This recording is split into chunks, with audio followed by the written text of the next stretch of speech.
You, John Fitzgerald Kennedy, do solemnly swear. I, John Fitzgerald Kennedy, do solemnly swear. That you will faithfully execute the office of President of the United States. That I will faithfully execute the office of President of the United States. And will, to the best of your ability. And will, to the best of my ability. Preserve, protect, and defend the Constitution of the United States. Preserve, protect, and defend the Constitution of the United States. So help you God. So help me God.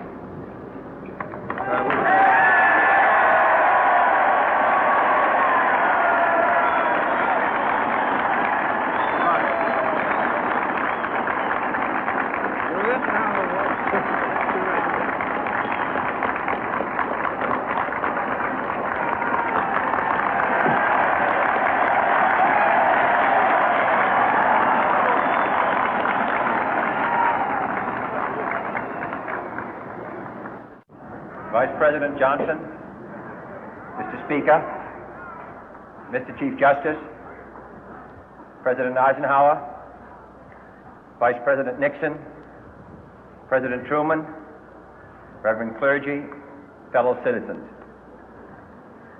We observe today not a victory of party, but a celebration of freedom, symbolizing an end as well as a beginning, signifying renewal as well as change.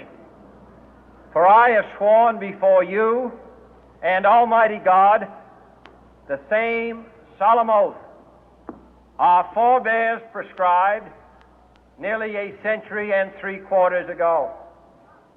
The world is very different now, for man holds in his mortal hands the power to abolish all forms of human poverty and all forms of human life.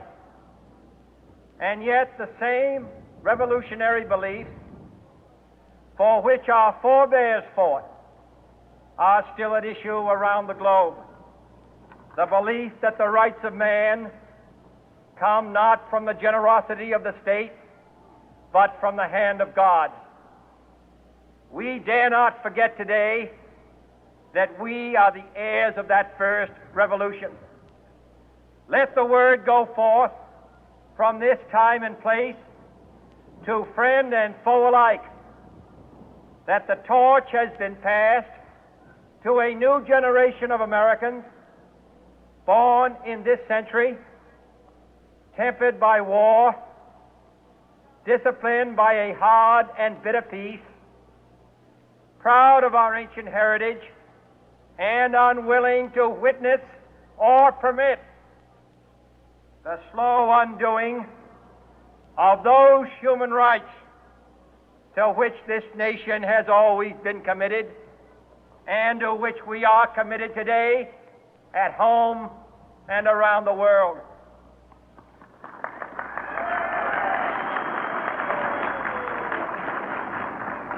Let every nation know, whether it wishes us well or ill, that we shall pay any price, bear any burden, meet any hardship, support any friend, oppose any foe to assure the survival and the success of liberty.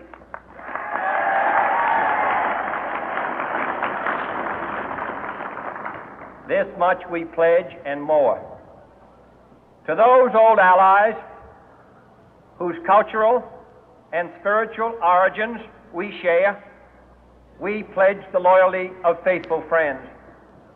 United, there is little we cannot do in a host of cooperative ventures. Divided, there is little we can do, for we dare not meet a powerful challenge at odds and split asunder. To those new states whom we welcome to the ranks of the free, we pledge our word that one form of colonial control shall not have passed away, merely to be replaced by a far more iron tyranny. We shall not always expect to find them supporting our view, but we shall always hope to find them strongly supporting their own freedom, and to remember that in the past, those who foolishly sought power by riding the back of the tiger ended up inside.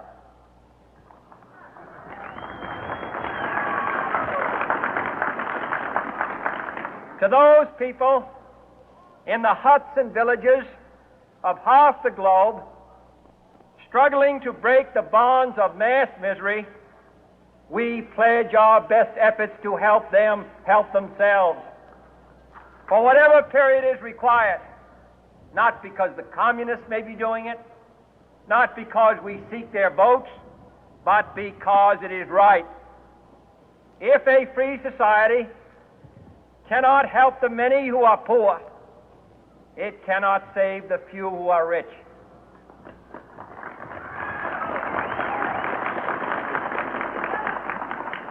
To our sister republics south of our border, we offer a special pledge to convert our good words into good deeds, in a new alliance for progress, to assist free men and free governments in casting off the chains of poverty. But this peaceful revolution of hope cannot become the prey of hostile powers. Let all our neighbors know that we shall join with them to oppose aggression or subversion anywhere in the Americas.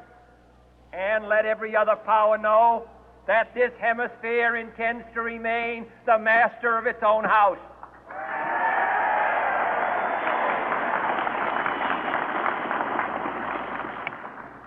To that World Assembly of Sovereign States, the United Nations, our last best hope, in an age where the instruments of war have far outpaced the instruments of peace, we renew our pledge of support to prevent it from becoming merely a forum for invective, to strengthen its shield of the new and the weak, and to enlarge the area in which its writ may run. Finally, to those nations who would make themselves our adversary, we offer not a pledge, but a request that both sides begin anew the quest for peace. Before the dark powers of destruction, unleashed by science, engulf all humanity in planned or accidental self-destruction, we dare not tempt them with weakness, for only when our arms are sufficient beyond doubt can we be certain beyond doubt that they will never be employed. But neither can two great and powerful groups of nations take comfort from our present course, both sides overburdened by the cost of modern weapons, both rightly alarmed by the steady spread of the deadly atom, yet both racing to alter that uncertain balance of terror that stays the hand of mankind's final war. So let us begin anew, remembering on both sides that civility is not a sign of weakness, and sincerity is always subject to proof. Let us never negotiate out of fear, but let us never fear to negotiate.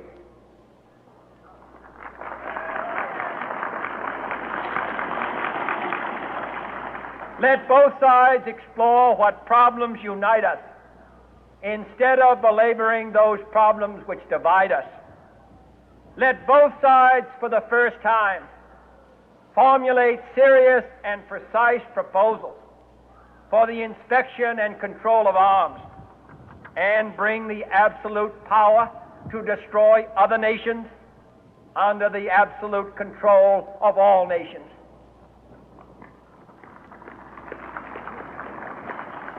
Let both sides seek to invoke the wonders of science instead of its terrors.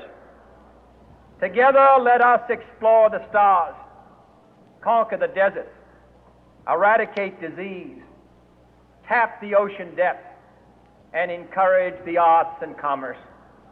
Let both sides unite to heed in all corners of the earth the command of Isaiah to undo the heavy burden and let the oppressed go free.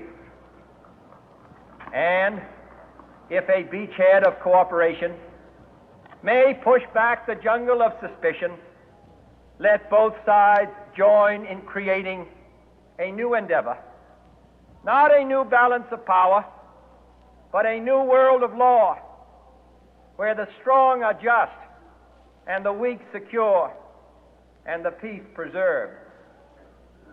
All this will not be finished in the first 100 days, nor will it be finished in the first 1,000 days, nor in the life of this administration, nor even perhaps in our lifetime on this planet. But let us begin.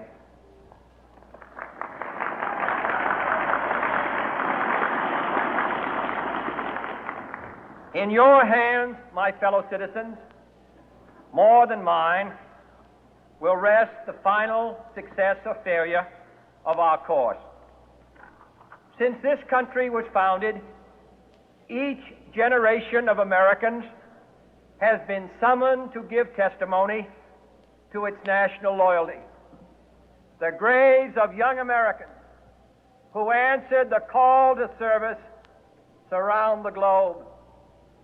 Now the trumpet summons us again, not as a call to bear arms, though arms we need, not as a call to battle, though in battle we are, but a call to bear the burden of a long twilight struggle, year in and year out, rejoicing in hope, patient in tribulation, a struggle against the common enemies of man, tyranny, poverty, disease, and war itself. Can we forge against these enemies a grand and global alliance, north and south, east and west, that can assure a more fruitful life for all mankind? Will you join in that historic effort?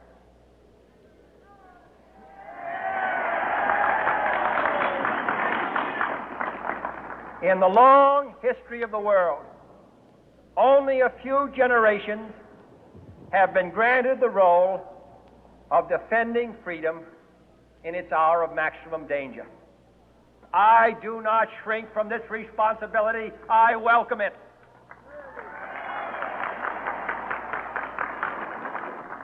I do not believe that any of us would exchange places with any other people or any other generation. The energy, the faith, the devotion which we bring to this endeavor will light our country and all who serve it. And the glow from that fire can truly light the world. And so, my fellow Americans, ask not what your country can do for you. Ask what you can do for your country.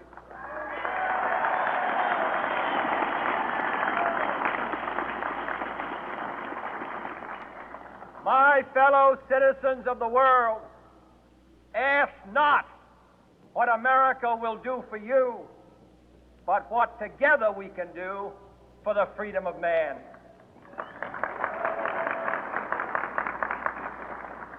Finally, whether you are citizens of America or citizens of the world, ask of us here the same high standards of strength and sacrifice which we ask of you. With a good conscience, our only sure reward, with history the final judge of our deeds, let us go forth to lead the land we love, asking His blessing and His help, but knowing that here on earth God's work must truly be our own.